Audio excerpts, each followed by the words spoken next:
O gênero roguelike ou roguelite virou o queridinho dos jogos indies, e o maior destaque deles, sem sombra de dúvidas, é Hades. Ele é tipo aquele irmão ou primo talentoso que todo mundo admira e fala bem. Com combate frenético, foco em reflexos rápidos, combos ágeis, movimentação intensa e principalmente visão isométrica e uma narrativa dinâmica, Hades criou um padrão que muitos tentam replicar. E pra ser sincero, esse estilo virou um dos meus favoritos, principalmente pela rejogabilidade. Cada partida é diferente da anterior, e isso é perfeito para quem, assim como eu, só consegue comprar um jogo por mês. Você joga o mesmo game várias vezes de formas diferentes e ainda se diverte como se fosse a primeira vez. Mas tem outra coisa que eu curto muito. Aquela mecânica popularizada por Monster Hunter, onde você literalmente disseca o monstro e usa suas partes para melhorar seus equipamentos. É um pouco macabro, mas também incrivelmente interessante. E o bestiário vira quase um livro de biologia, cheio de detalhes e coisas fantásticas, onde você precisa estudar o comportamento do inimigo, identificar os pontos fracos e acertar certas partes para conseguir recursos raros, ou só para derrotar o bicho com mais eficiência. É tipo uma experiência de caça, só que no conforto de sua cadeira. Agora, imagina juntar a jogabilidade intensa de Hades com as mecânicas de Monster Hunter. Pois é, você não precisa imaginar porque esse jogo existe e se chama Savara. Desenvolvida pela Toriel Games e publicada pela Nakama Games. Mas antes de continuarmos, deixa o like, se inscreva no canal, me siga em minhas redes sociais, no submundo chamado X, ou se você gosta de algo mais light, me siga no meu Instagram.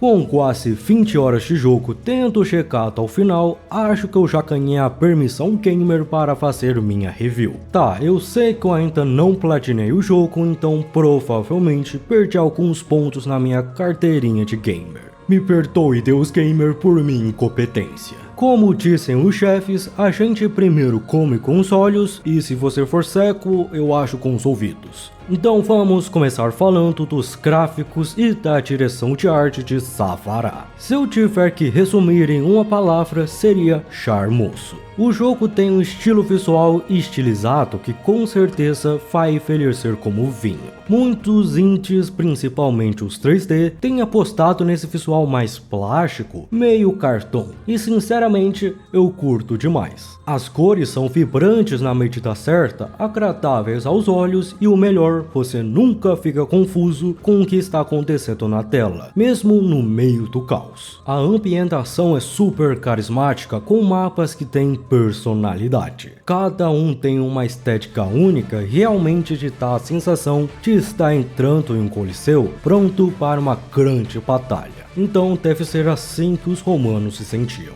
E tudo segue essa pegada artística, desde as armas até as armaduras. Tudo parece remeter às criaturas que você enfrenta. E falando nas criaturas, os monstros têm um carisma próprio. Desde besouros gigantes a cogumelos lutadores até a pássaros raivosos que batem a cabeça e cospem fogo, passando por lobos bidões e até a dragões. Tem bastante originalidade nas criaturas, com exceção dos lobos. Ele é só um lobo mesmo, mas tá tudo bem. Os personagens do jogo não ficam para trás. Cada um tem um carisma próprio e é fácil identificar suas personalidades só pelo visual, o que é um ponto muito positivo para mim. E a nossa protagonista, visualmente lindíssima. Ela transmite a força de uma verdadeira guerreira, mas também uma dose de feminilidade e fofura que funciona super bem no seu design. Já entrou na minha lista pessoal de waifus de waifu. E vejam que vocês nunca viram isso. O bestiário é algo importantíssimo, principalmente para a ideia que o jogo se propõe, e digamos que é decente. Eu pessoalmente esperava mais, já que eu prefiro algo mais estilizado, tipo um diário de anotações feitos à mão. Tá, eu sei que é um gosto meio baitola, Já que estamos falando de frufrus, bora falar das músicas. Num jogo como esse, que você vai repetir muitas vezes, é fundamental ter uma trilha sonora variada, que não fique cansativa e nem chata com o tempo. E nesse ponto, Safará acerta em cheio. As músicas são muito boas e colocam você no clima certo. Tem trilhas sonoras épicas para combates contra chefes, músicas mais tranquilas, mas ainda emocionantes para inimigos comuns, e aquelas faixas mais calmas que passam a sensação de preparação enquanto você explora a base ou está esperando nas áreas de transição. E já entrou na minha playlist de músicas para academia. Mas beleza, chega de falar de arte, vamos ao que realmente importa num jogo, a jogabilidade. Na parte da movimentação não tem muito segredo, até porque não tem o que inovar nessa área, mas o jogo coloca suas próprias características. Por exemplo, temos a famosa barra de estamina ou energia, ou nesse caso, chamada de resistência. Um nome meio esquisito, mas que faz sentido já que a gente... No começo, administrar essa barra pode ser meio chato, mas com o tempo você acaba pegando o jeito. E o jogo é bem generoso nisso, oferece vários recursos para lidar com o desgaste e manter o ritmo das lutas. Tem até uns elementos Souls-likes nele, como o clássico rolamento e a esquiva perfeita, que te recompensa por desviar no momento certo. Ah, e o famoso frasco de cura, aqui ele vem na forma de um pedaço de carne. No combate temos aquele esquema clássico, ataques leves, ataques pesados, ataques especiais e troca de armas, que funciona de forma diferente dependendo da arma que você está usando. Então vamos falar delas.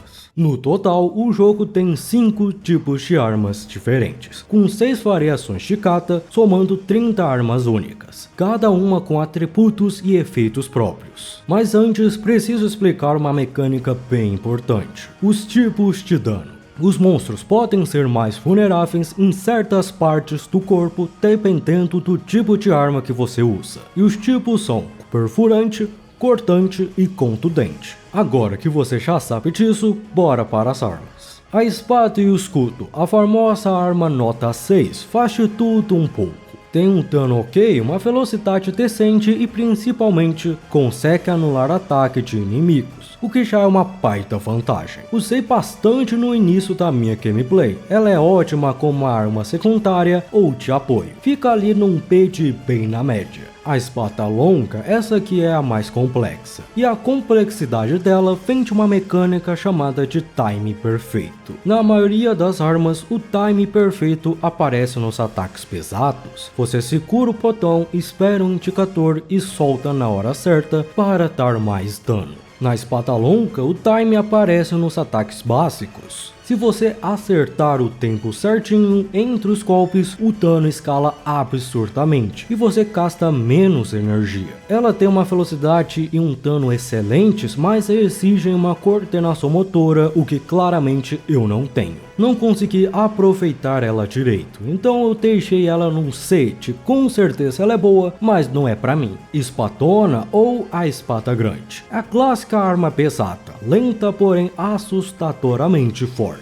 Foi o que eu mais usei. Mesmo sendo devagar, os monstros dão muitas brechas para você bater e existem 3 momentos perfeitos para atacar. Quando o monstro ataca e fica cansado, ele cai no chão e vira um saco de pancadas. O segundo, o ataque dos monstros é demorado e previsível, quando você decora os seus movimentos. Você percebe que tem tempo suficiente para encher ele de porrada. O terceiro, quando você bate no monstro, enche uma barra de atordoamento. Quando você enche ele no máximo, o monstro cai e fica vulnerável. E nesse ponto você já sabe o que tem que fazer. Mete a porrada. A espadona é uma arma primária excelente, mas precisa de algo para compensar a lentidão. Vai direto por um S sem sombra de dúvidas, essa arma é minha favorita. As espadas duplas, a arma com maior velocidade de ataque do jogo. O problema é que o dano dela é quase um tapa de uma criança. Sozinhas elas não servem para muita coisa, mas como uma arma secundária são excelentes, já que oferecem uma boa mobilidade. velocidade. Usei ela em quase todas as minhas runs como suporte para espadona. Fica num AD aceitavelmente aceitáveis. A lança, surpreendentemente, ela é boa em tudo, tanto em alcance, mobilidade, dano e velocidade. Serve bem tanto como uma arma principal quanto como secundária. Usei bastante e recomendo. Vai fácil para um ST. Vem pra você ver. Vou pegar no teu pau. O problema de tudo isso é que para melhorar as armas demora muito, já que o custo delas é muito alto, não existindo um balanceamento decente, principalmente que para melhorar você utiliza partes de monstros e o problema é que a quantidade que eles dropam é pouca para o alto custo. Maldito capitalismo. Claro que não dá para falar das armas sem falar das armaduras. São no total 30, com partes que oferecem atributos e habilidades diferentes. E graças a Deus não precisam ser melhoradas, mas seria interessante poder aumentar o nível delas. Você pode montar combinações únicas com visuais variados e uma build personalizada dependendo da forma de como você joga. E se você for perfeccionista como eu, pode ficar tranquilo. Dá para customizar o visual da personagem sem perder os bônus das armas e armaduras. Você pode mudar tudo, até mesmo a personagem, como a cor do cabelo, tom de pele, olhos. O sistema de personalização é bem completo. Como todo bom roguelike que se preze, Zafará também tem suas melhorias temporárias. Aquelas que mudam a forma de como você joga durante uma jogatina. Aqui elas são chamadas de bênçãos e são 7 no total. Cada uma te oferece atributos e habilidades únicas que, dependendo da combinação, definem completamente o rumo da sua run.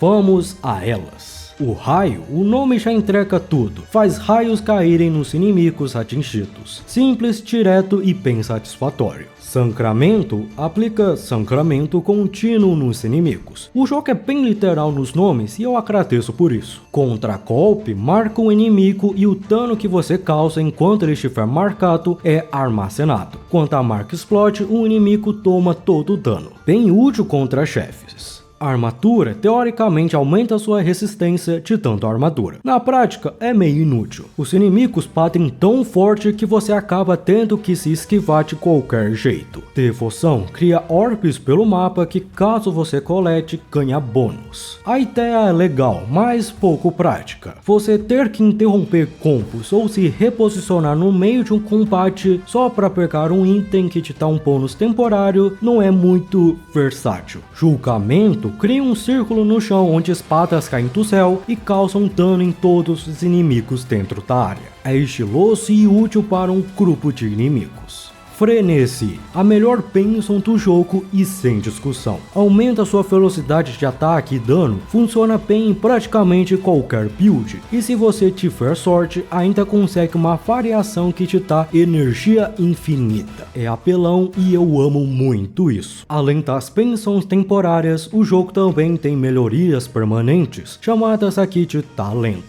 Na sua base, existe uma estátua onde você pode oferecer bênçãos que funcionam como a moeda de progressão para desbloquear essas melhorias. Só não confundir com as Kamars, que são as moedas usadas no vendedor misterioso. As bênçãos você caça na estátua ou na sua base. Essa estátua pode chegar até o nível 25 e cada nível você libera ou equipa talentos que dão bônus como mais energia, mais vida, mais dano nos ataques básicos ou descontos na loja. Coisas assim, mas que fazem total diferença a longo prazo. Mas o diferencial estão nas insígnias. São itens que você coleta ao longo do jogo e pode equipar até 6 delas ao mesmo tempo. Cada insígnia oferece uma combinação única de bônus, habilidades e atributos. E a parte mais legal, elas são evoluíveis. Cada um tem uma missão específica e ao completar, o item evolui ficando mais forte e revelando parte da história daquele item. É quase como se o jogo escondesse pequenas quests secundárias dentro dos equipamentos. Isso, para quem curte lore, assim como eu, é simplesmente genial. E é uma mecânica que eu gostei muito. Provavelmente você esperava que eu falasse sobre a história do jogo nesse momento, já que eu abri um ótimo gancho. Pois você estaria errado, porque antes eu preciso falar das criaturas deste jogo. Como lá no início do vídeo eu já comentei a aparência deles, vamos pular essa parte. O jogo até que tem uma variedade bem legal, com 5 classes principais de monstros e várias variações dentro dessas classes. Tem mini-chefes e até chefões maiores que representam cada classe. Mesmo parecendo bastante, a variedade real é meio limitada. Os inimigos acabam ficando um pouco repetitivos com o decorrer do tempo, mas sinceramente essa parte não me incomodou tanto. Mas os chefes, por outro lado, são um show à parte, com cada um deles possuindo movimentos e padrões de ataques muito interessantes, o que torna o confronto com eles sempre intenso. Eles sempre costumam surpreender, com alguns golpes inesperados, o que mantém a luta dinâmica e empolgante. Mas aí vem o problema principal. Mesmo o jogo tendo 5 chefes diferentes, você só enfrenta 3 por partida. E desses 3, apenas um é fixo, o famigerado Dragão das Trevas. Em suma, você só enfrenta 2 chefões diferentes. E ainda por cima, você pode escolher qual chefe você quer enfrentar. Chega um momento em que o chefão perde o peso de ser bem um chefão e vira só mais um inimigo grande no meio do caminho. Mas enfim,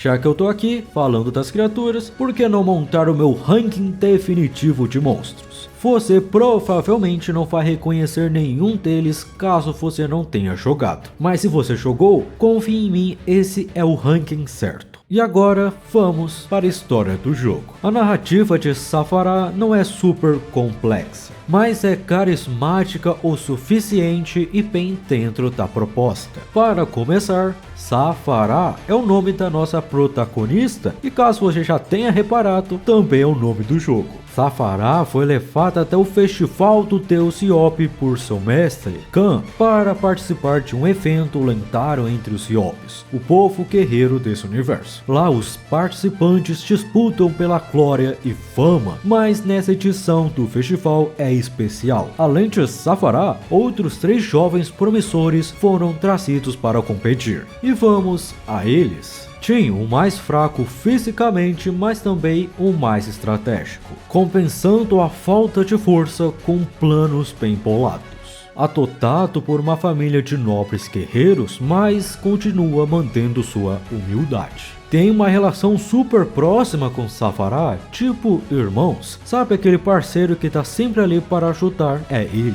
Dualine, a personificação da guerreira Iop, durona, cabeça quente e língua afiada, mas ainda tendo um bom coração. Sendo uma órfã em Prakmar, onde ela teve que aprender a ser forte tanto para ela quanto para as outras crianças do orfanato. Ela vive discutindo com Safarah, mas no fundo elas se respeitam, como irmãs mais velhas. Aquela rivalidade saudável que todo mundo precisa. Bonk, na minha opinião, o mais interessante do grupo, o mais forte fisicamente, mas também o que menos gosta de violência. Amante de livros, reflexivo e sábio, um verdadeiro chicachete intelectual, aprendendo com sua mãe que às vezes a violência não é a resposta, sendo o único que teoricamente tem uma família, sempre tentando aconselhar Safarah como o irmão mais velho, calmo e centrado. Impossível não gostar dele. Com todos reunidos, cada um parte para a competição. Safarah entra na arena, enfrenta várias criaturas e chefes e avança em direção ao final. E quanto mais longe ela vai, mais o próprio deus Iop começa a se impressionar com sua força. Quando ela finalmente chega ao final da arena, ela encontra os outros 3 competidores e Khan, junto com o próprio deus Iop, esperando por ela. Nesse momento, Khan revela a verdade. Todos os 4 participantes são, na verdade, filhos do deus Iop, ou seja, semideuses. E cada um deles reage de uma forma diferente. Tim fica feliz por finalmente ser alguém especial. Tualine, por outro lado, fica irritada por ter sido abandonada, mas fica aliviada por finalmente ter uma família. Ponk se surpreende, mas questiona por que o Teuciop só os procurou agora. Já Saphara fica cheia de dúvidas. Ela teme que tudo que conquistou tenha sido por causa do sangue divino e não pelo seu próprio esforço. Mas Khan a tranquiliza, dizendo que o destino não está escrito e que tudo que ela conquistou foi por mérito próprio. Depois disso, o Cran Diop revela o verdadeiro motivo de tudo isso. A verdade é que ele está ficando cansado de administrar tudo isso e quer passar o cargo de organizador do festival para um dos seus filhos. Mas não qualquer filho, o melhor guerreiro. Assim começa a disputa entre os irmãos. Jin é o primeiro eliminado, por ter demorado demais nos desafios. Ponk acaba desistindo, dizendo que aquilo não era o que ele queria fazer do resto da sua vida. Ele preferia ficar ao lado de sua família.